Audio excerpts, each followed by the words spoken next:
नमस्कार दोस्तों, स्वागत है आप सभी का टीएलटी टूर गाइड में। दोस्तों आज की इस वीडियो में हम बात करने वाले श्राद्ध पक्ष और श्राद्ध कर्म यानी कि गया के बारे में कि आप यहाँ 2024 में कब जाए, कैसे जाएं, यहाँ कहाँ रुके और गया पहुँचने के बाद आप क्या करें, पिंडदान का क्या महत्व है और गया में पिंडदान किस जगह पर होता है, पिंडदान से जुड़ी पौराणिक कथा क्या है और गया में ही पिंडदान क्यों किया जाता है, पिंडदान करवाने में कितना समय लगता है और साथ ही पिंडदान में कितना खर्चा आता है और पिंडदान करने के साथ साथ आप गया में और भी कहां कहां घूम सकते हैं। तो ये पूरी A to Z complete information आज मैं आप सभी को इस वीडियो में दूंगी और वीडियो के अंत में ये भी बताऊंगी कि आपका पिंडदान करने और आसपास की टूरिस्ट प्लेसेस को घूमने में कुल कितना खर्चा लग सकता है। तो इसलिए वीडियो को बिना स्किप किए पूरा अंत तक जरूर देखेगा ताकि आपको गया यात्रा से रिलेटेड पूरी कंप्लीट इन्फॉर्मेशन मिल सके। तो चलते वीडियो को स्टार्ट करते हैं और बात करते हैं गया की। गया झारखंड और बिहार की सीमा पर फल्गु नदी के तट पर बसा बिहार का एक प्रमुख नगर है, जहां पर पितृपक्ष के अवसर पर हजारों श्रद्धालु पिंडदान करने के लिए जुटते हैं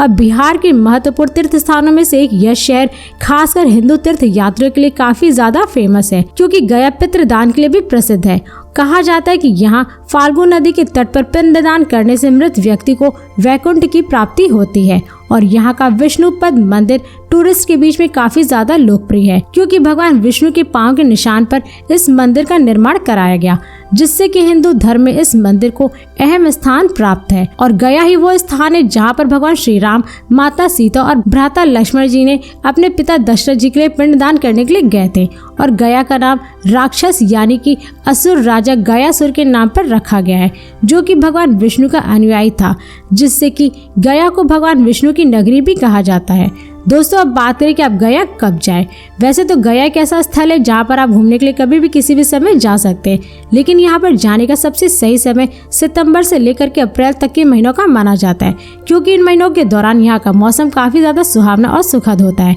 जिससे कि यहाँ की टूरिस्ट प्लेसेस को घूमने में कोई भी परेशानी नहीं होती। और साथ ही यहाँ पर कई सारे त्योहार भी होते हैं जो कि बहुत ही धूमधाम से मनाए जाते हैं, जिनमें कि खासकर गया पितृपक्ष मेला, जो कि शहर का सबसे बड़ा उत्सव है, जो हर वर्ष सितंबर और अक्टूबर के महीने में मनाया जाता है। स्थानीय निवासियों के अनुसार यह त्योहार यहाँ भगवान बुद्ध की अवधि से चल रहा है, जिन्होंने यहाँ पहला पिंडदान किया था। और इस अवसर पर देश विदेश से आए लोगों के लिए सुरक्षा व्यवस्था से लेकर के खान पान, खरीदारी, मनोरंजन आदि का पूरा ध्यान रखा जाता है। और इस साल यानी कि 2024 में पितृपक्ष मेला 17 सितंबर से 2 अक्टूबर तक आयोजित किया जाएगा। दोस्तों अब बात करें कि आप गया कैसे पहुंचे। वैसे तो गया वो जगह है जहां पर आप by train, by plane, by bus और अपने निजी वाहन द्वारा बहुत ही आसानी से पहुंच सकते हैं। दोस्तों यदि आप गया बाई ट्रेन जा रहे तो यहाँ का निकटतम रेलवे स्टेशन खुद गया जंक्शन है, जो कि देश के विभिन्न शहरों के रेलवे स्टेशनों से रेल मार्ग द्वारा काफी अच्छी तरीके से जुड़ा हुआ है, जिससे कि आप दिल्ली, वाराणसी, चंडीगढ़, अमृतसर,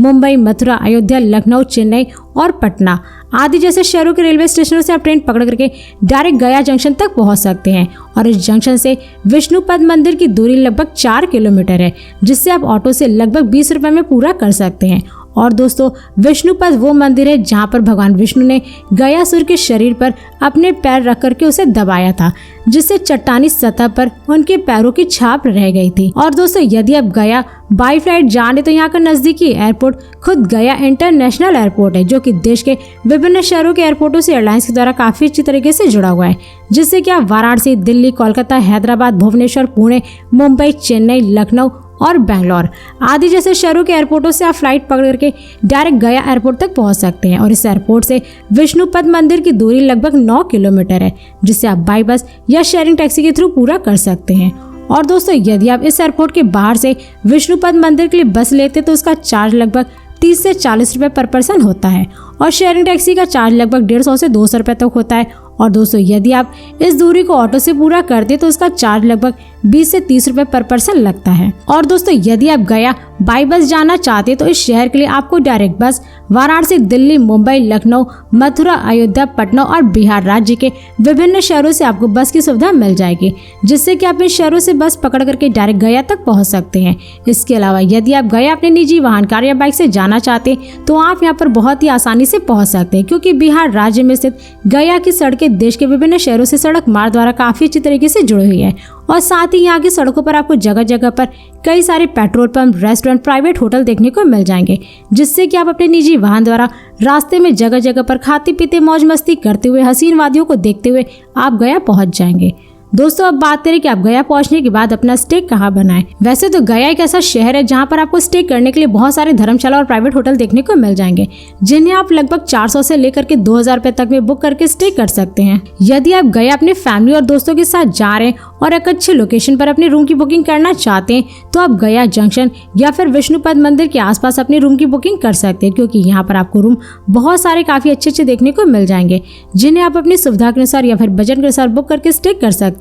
और हाँ दोस्तों, इन सभी जगहों पर पितृपक्ष के समय होटलों के चार्ज 2 गुना तक बढ़ जाते हैं। दोस्तों अब बात करें कि गया में खाने पीने की क्या सुविधा है। वैसे तो आप यहाँ पे जहाँ भी स्टे किए वहीं पर आपको खाने पीने के लिए हर एक प्रकार का शुद्ध शाकाहारी भोजन मिल जाएगा, लेकिन यदि आप वहाँ पर खाना नहीं चाहते तो गया जंक्शन के आसपास आपको खाने पीने के लिए बहुत सारे प्राइवेट होटल, रेस्टोरेंट और स्ट्रीट फूड वाले देखने को मिल जाएंगे, जहाँ पर आप जाकर के लगभग 100 से 200 रुपए पर प्लेट भोजन कर सकते हैं। दोस्तों अब बात करें कि गया में पिंडदान करने का क्या महत्व होता है। यूँ तो देश भर में कुल लगभग 55 ऐसे धार्मिक स्थल है जहाँ पर पिंडदान करने का महत्व है, लेकिन इनमें गया सबसे ज्यादा खास है, जो कि बिहार राज्य में स्थित है। और फल्गु नदी के तट पर किया गया पिंडदान काफी ज्यादा महत्वपूर्ण माना जाता है, क्योंकि ऐसा कहा जाता है कि जो भी व्यक्ति गया जाकर के पिंडदान करता है तो वह हमेशा के लिए पितृ ऋण से मुक्त हो जाता है और इसके बाद उसे श्राद्ध करने की जरूरत नहीं रहती। इसके अलावा यहाँ महाभारत काल में भी पांडवों ने आकर के अपने पितरों का पिंडदान भी किया था,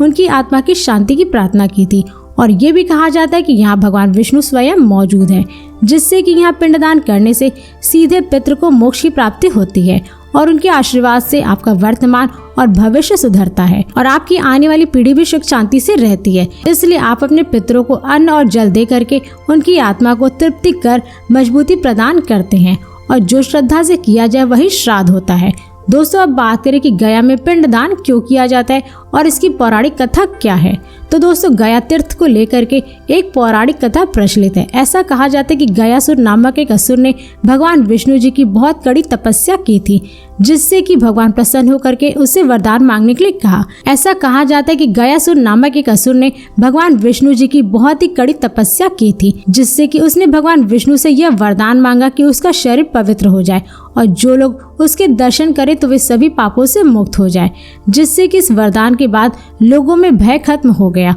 और पाप अधिक होने लगा। फिर पाप करने के बाद वो लोग गयासुर के दर्शन करने के बाद पाप से मुक्त हो जाते थे, जिससे कि स्वर्ग और नरक का संतुलन बिगड़ने लगा। बड़े बड़े पापी भी स्वर्ग पहुंचने लगे। इन सब से बचने के लिए सभी देवतागण भगवान विष्णु के पास गए और फिर भगवान विष्णु से कहा कि मैं उसका अंत स्वयं करूंगा। तब भगवान विष्णु ने उससे अपनी गदा से मार करके उसकी लीला समाप्त कर दी। लेकिन मरने से पहले गयासुर ने भगवान से यह वरदान मांगा कि आप यहाँ खुद जल में विराजमान रहे और जो भी यहाँ अपने पितरों का श्राद्ध करे उसकी आत्मा मुक्त हो जाए और उसे मोक्ष की प्राप्ति हो। और भगवान ने गयासुर को यह वरदान दे दिया और तभी से इस स्थान का महत्व पिंडदान और श्राद्ध कर्म के लिए सबसे ज्यादा उत्तम माना गया है। और गया ही वह स्थान है जहाँ भगवान विष्णु गदाधर के रूप में विराजमान है, इसलिए इस स्थान का मान्य और भी अधिक बढ़ जाता है। दोस्तों अब बात करें कि गया पहुंचने के बाद आप क्या करें। दोस्तों अगर आप गया श्राद्ध पक्ष के दौरान श्राद्ध कराने के लिए जा रहे हैं तो यहाँ स्टे करने के लिए और पूजा पाठ करने के लिए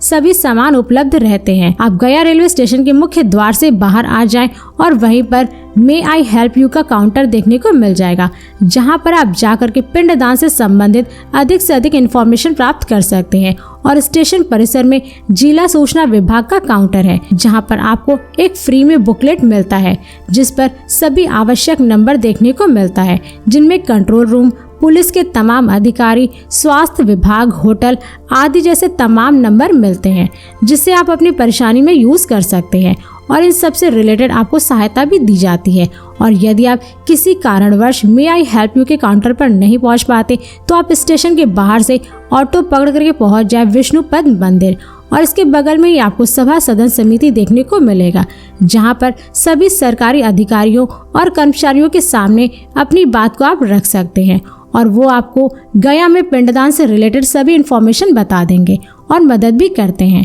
दोस्तों अब बात करें कि गया में पिंडदान कहाँ होता है। तो दोस्तों गया में लगभग 40 ऐसी जगह है जहाँ पर पिंडदान होता है, क्योंकि पिंडदान के दौरान काफी ज्यादा भीड़ हो जाती है, जिससे कि एक स्थान पर पिंडदान कराना मुश्किल होता है। इसलिए यहाँ के पंडितों ने पिंडदान करने के लिए अलग अलग स्थान को चुना है, जहाँ पर पहुँचने के बाद आप पिंडदान करने के लिए सारी सामग्री आपको मिल जाती हैं और ये पिंडदान फल्गु नदी के किनारे किनारे होती हैं, जिसमें आपका सामग्री पके हुए चावल, जौ के आटे, गाय का दूध, शक्कर, शहद और देसी घी को मिलाया जाता है। और ये पिंडदान दक्षिण दिशा की ओर मुख करके फूल, चंदन, मिठाई, फल, तिल, जौ, अगरबत्ती और दही के साथ विधिवत किया जाता है, जिसमें आपको पिंडदान कराने में लगभग 7 दिनों का समय लगता है। लेकिन कुछ लोग यानी पंडित 1 घंटे में भी पिंडदान करवा देते हैं, क्योंकि कुछ लोगों के पास कम समय होता है और कई लोग तो 1 दिन, 3 दिन, 5 दिन और 7 दिन और 15 दिन से लेकर के 17 दिन तक यहाँ पर रह करके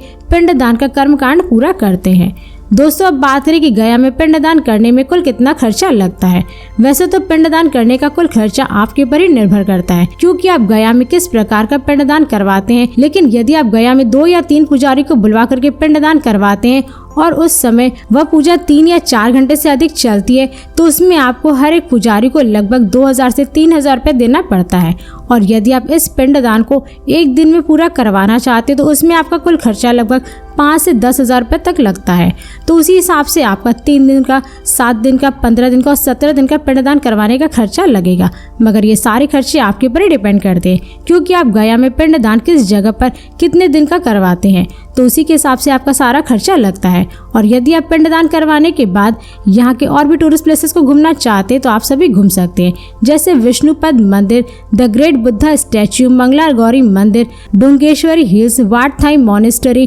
पुरातत्व संग्रहालय, दुखहरणी मंदिर, Sita Kund, Tibetan refugee market, बोधि वृक्ष और महाबोधि मंदिर आदि जैसे गया में घूमने की जगह है जहाँ पर आप सभी घूम सकते हैं। और दोस्तों, यदि आप महाबोधि मंदिर यानी कि बोध गया से रिलेटेड और भी अधिक इन्फॉर्मेशन चाहते हैं तो मैंने ऑलरेडी इसके ऊपर फुल वीडियो को बना रखा है, जिसका लिंक आप सभी को मेरे वीडियो के डिस्क्रिप्शन में मिल जाएगा, जिसकी मदद से आप वीडियो को देख करके महाबोधि मंदिर की यात्रा काफ़ी आसानी से कर सकते हैं। दोस्तों, अब बात करें कि आपका गया में पिंडदान करवाने और आसपास की जगहों को घूमने में कुल कितना खर्चा लग सकता है। वैसे तो गया में अगर आप केवल पिंडदान करवाने के लिए जा रहे तो इसमें आपको लगभग 1 दिन, 3 दिन, 7 दिन, 15 दिन और 17 दिन भी लग सकते हैं, क्योंकि गया में आप अपने पितरों का श्राद्ध कितने दिन के लिए करेंगे ये आपके ऊपर डिपेंड करता है। वहीं अगर आप केवल यहाँ पर 1 दिन का पिंडदान करते हैं तो उसमें आपका कुल खर्चा लगभग 5 से 10,000 रुपये पर पर्सन लग सकता है। लेकिन अगर आप यहाँ पे पिंडदान कराने के साथ साथ खाली समय में घूमना भी चाहते हो, उस स्थिति में आपका यहाँ पे पिंडदान करने के लिए 1 डे और यहाँ के टूरिस्ट प्लेसेस को घूमने के लिए 2 डे काफ़ी है,